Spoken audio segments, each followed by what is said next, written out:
Hi everyone, welcome back to another episode of Growth Digger. I'm Sumeet Rana, VP of Technology at Growth Natives. Today's episode is about something a lot of startups experience but don't fully understand until it's too late. What happens when no code stops scaling? You start with a great idea, build quickly using no code tools, launch your product, and things start working. Users come in, signups increase, and everything feels efficient. But then, gradually, things slow down. Performance drops, systems become harder to manage, and scaling becomes a challenge. To unpack this journey and understand what teams often miss, I'm joined by Taran Nandha, founder and CEO at Growth Natives. Taran, great to have you here. Thanks, Sumit. This is a very relevant topic because no code is widely used today, but very few teams plan for what happens after initial success. Let's begin with the basics. Why do teams choose no code in the first place? Primarily because of speed and accessibility, no code allows teams to build products without relying heavily on developers. You can launch an MVP quickly, test ideas in the market, and iterate without significant upfront investment. For early stage startups, this is extremely valuable. Instead of spending months building infrastructure, you can focus on validating whether your idea works. So, in the early stage, it's actually the right strategic choice. Absolutely. No code is not a shortcut, it's an enabler. It helps teams move fast and reduce risk. But the challenge begins when teams assume that what works in the early stage will continue to work at scale. So, when does the shift happen? When do teams start facing problems? The shift is gradual, not sudden. Initially, everything works smoothly, but as usage grows, more users, more data, more workflows, the limitations of no code platforms start to appear.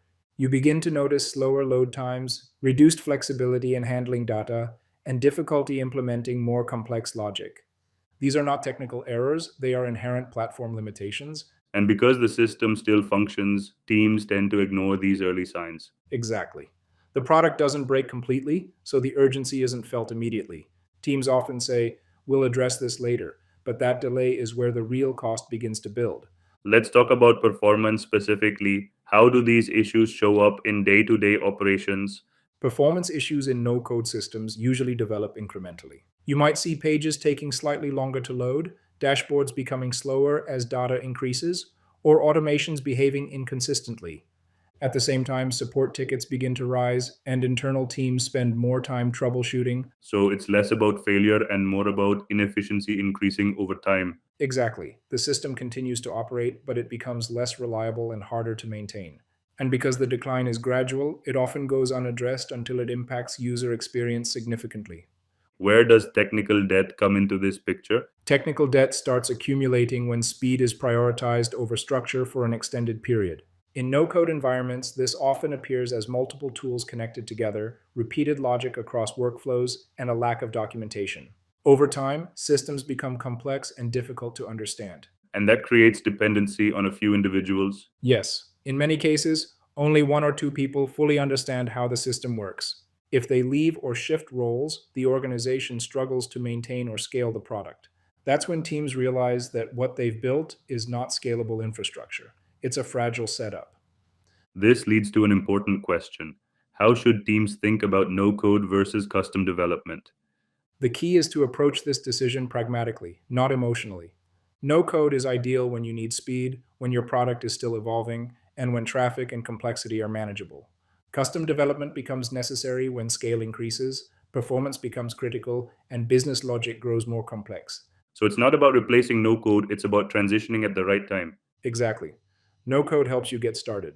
Custom code helps you sustain and scale. Let's talk about timing. What do teams typically delay? Most teams delay the decision to transition. They wait until users start leaving due to performance issues or until a major client requires features that no code platforms cannot support. Sometimes they also face increasing costs due to multiple tools and integrations. And by that point, the situation is already complex. Yes, at that stage, migration becomes significantly harder. The system is deeply interconnected, workflows are complex, and the team is under pressure to fix issues quickly. The transition feels difficult, not because custom development is inherently complex, but because it was postponed for too long. So, what do effective teams do differently? They take a proactive approach. First, they recognize that no code is a phase, not a permanent solution. Second, they monitor performance metrics early, tracking load times, system behavior, and user feedback. Third, they actively reduce technical debt by simplifying workflows, removing unnecessary tools, and maintaining proper documentation. And importantly, they plan the transition before it becomes urgent. Exactly. They identify which parts of the system need to be rebuilt, what data needs to be migrated, and which components can continue to operate within no code platforms. This preparation ensures that scaling is controlled and structured.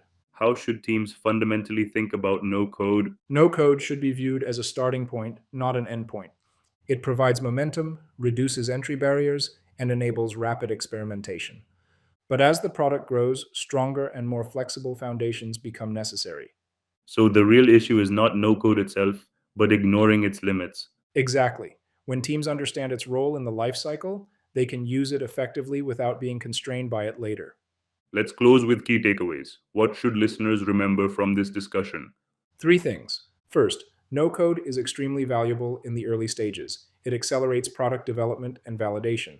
Second, scalability limitations are inevitable, and teams need to recognize early warning signs such as performance decline and increasing complexity. Third, planning the transition to scalable systems early can prevent operational challenges and reduce long term costs. So ultimately, it comes down to timing and awareness. Exactly. Teams that plan early stay in control. Teams that delay are forced to react. That's a great note to end on. If there's one key insight from today's episode, it's this: no code is a powerful starting point, but scaling requires foresight and planning. Absolutely. Growth changes the requirements, and your systems need to evolve accordingly. Thanks so much, Taran, for sharing these insights. Thanks, Sumeet. Great discussion. And thank you to everyone listening. We'll see you in the next episode of Growth Digger.